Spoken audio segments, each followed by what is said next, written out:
മയക്കുമരുന്ന് MDMA സിറിഞ്ചുകളുമായി CPIM branch secretary ആലപ്പുഴയിൽ പിടിയിൽ. ന്യൂസ് 24 അടക്കം പ്രമുഖ മാധ്യമങ്ങൾ ഈ വാർത്ത കൊടുത്തിട്ടുണ്ട്. SFI മുൻ ഏരിയ കമ്മിറ്റി അംഗമായിരുന്നു വിഘ്നേഷ്. MDMAയുമായി ഈ CPIM ബ്രാഞ്ച് സെക്രട്ടറിയെ ആലപ്പുഴയിലാണ് പിടിയിലായത്.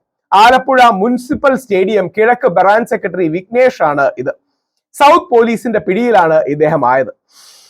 ആലപ്പുഴ EMS സ്റ്റേഡിയത്തിൽ നിന്നാണ് പിടിയിലായത്. EMSനെ പോലും മഹാന്റെ പേരിലുള്ള സ്റ്റേഡിയത്തിൽ അവർ ഇങ്ങനെയൊക്കെ ചെയ്യാൻ കഴിയുന്നത് വളരെ നാണക്കേട് തന്നെയാണ്. വിഘ്നേഷിൽ നിന്ന് 0.24 ഗ്രാം MDMAയും 2 സിറിഞ്ചുകളും കണ്ടെത്തി. വിഘ്നേഷിന് ഉപയോഗവും വിൽപ്പനയും ഉണ്ട് എന്ന് പോലീസ് അറിയിച്ചു. ഹരിപ്പാടിൽ നിന്ന് MDMAയുമായി പിടികൂടിയ ആളിൽ നിന്നുമാണ് വിവരം ലഭിച്ചത്. MDMA വിഘ്നേഷ് ആണ് നൽകിയെന്ന വിവരത്തിന്റെ അടിസ്ഥാനത്തിലാണ് പ്രതിയെ പിടികൂടിയത്. വളരെ അപകടകരമായ അവസ്ഥയിലൂടെയാണ് നമ്മുടെ നാട് കടന്നു പോകുന്നത്. ഈ വാർത്തയെ CPMനെതിരെയും അല്ലെങ്കിൽ DYFIക്കെതിരെയോ അല്ലെങ്കിൽ SFIക്കെതിരെയോ ഉപയോഗിക്കുന്നത് മനസാക്ഷി ഇല്ലായ്മയാണ്. അത് CPM ആകാം, നാളെ എന്താ പറയുക കോൺഗ്രസ് ആകാം, മറ്റേ BJP ആകാം, മുസ്ലിം ലീഗ് ആകാം, ആര് വേണമെങ്കിലാകാം.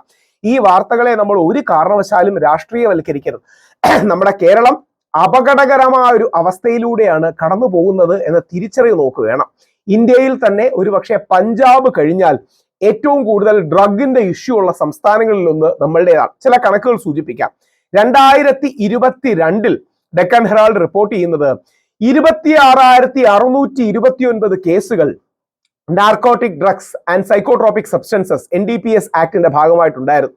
ഇത് 2016 വെറും 5,900 ആയിരുന്നു. അതിന്റെ 4 ഇരട്ടിയായി ഈ കേസുകൾ വർദ്ധിച്ചു എന്നുള്ളത് പേടിപ്പെടുത്തുന്ന ഒരു കാര്യമാണ്. വെറും 6 വർഷം കൊണ്ട് അറസ്റ്റുകളുടെ കാര്യത്തിലും വളരെയധികം ഇൻക്രീസ് ഉണ്ട്. 2016 3200 പേരെ അറസ്റ്റ് ചെയ്തതിൽ നിന്ന് 2022 6031 പേരെ അറസ്റ്റ് ചെയ്തു. ഓൾമോസ്റ്റ് ഇരട്ടിയായി.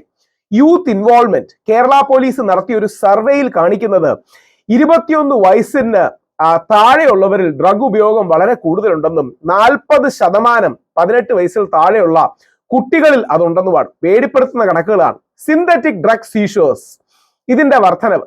MDMA കേരള എക്സൈസ് ഡിപ്പാർട്ട്മെന്റ് പിടിച്ചെടുത്തത് 6,130 ഗ്രാമിൽ 2021 ഏകദേശം 6 കിലോ ആണെങ്കിൽ അത് 2022 ഒരു വർഷം കൊണ്ട് 7.25 കിലോ ആയി മാറി.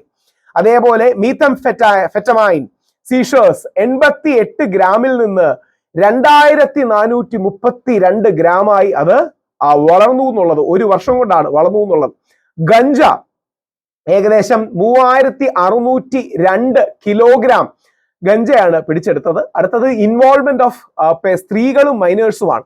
2023-24 145 സ്ത്രീകൾ, 102 കൊച്ചു പയ്യന്മാർ 18 വയസ്സ് താഴെയുള്ളവരെ ഡ്രഗ് റിലേറ്റഡ് കേസിൽ അവർ അറസ്റ്റ് ചെയ്യപ്പെട്ടു തുടങ്ങിയ കാര്യങ്ങളുണ്ട്. ഇനി ഡ്രഗ് റിലേറ്റഡ് ഡെത്ത്സ് എടുത്താൽ മെന്റൽ ഹെൽത്ത്, മാനസികാരോഗ്യം, സിന്തറ്റിക് ഡ്രഗ് അബ്യൂസ് ഉപയോഗിക്കുന്നത് കാരണം MDMA ഇതെല്ലാം കേരളത്തിൽ വളരെയധികം വളരുന്നു എന്ന് നമ്മുടെ മനോരമ റിപ്പോർട്ട് ചെയ്യുന്നു.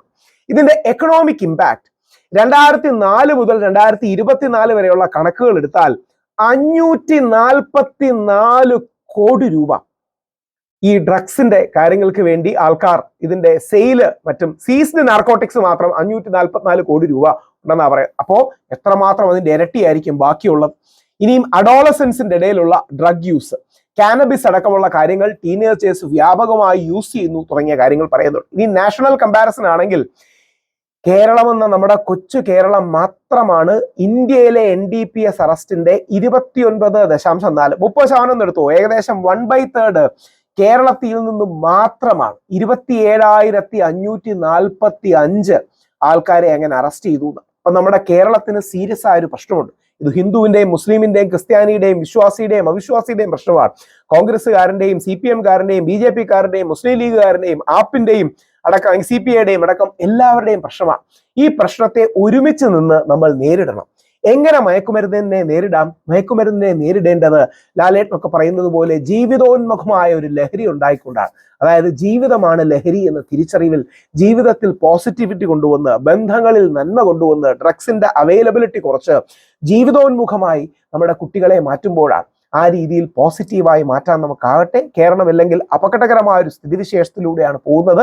ഇത്രയും വിദ്യാഭ്യാസവും ഇത്രയും വിവരവും ഇത്രയും പുരോഗമനവും ഒക്കെയുള്ള നമ്മുടെ നാട്ടിൽ ഡ്രഗ്സ് എന്ന ഭീകരൻ പേടിപ്പിക്കുന്ന അവസ്ഥയിലേക്കാണ് നമ്മളെ കൊണ്ടുപോകുന്നത്. ഇതിനെതിരെ ഓരോ അച്ഛനമ്മമാരും ഓരോ മാതാപിതാക്കളും നമ്മൾ ഓരോരുത്തരും ജാഗരൂകരായി ഇരിക്കേണ്ട ആവശ്യകതയുണ്ട്.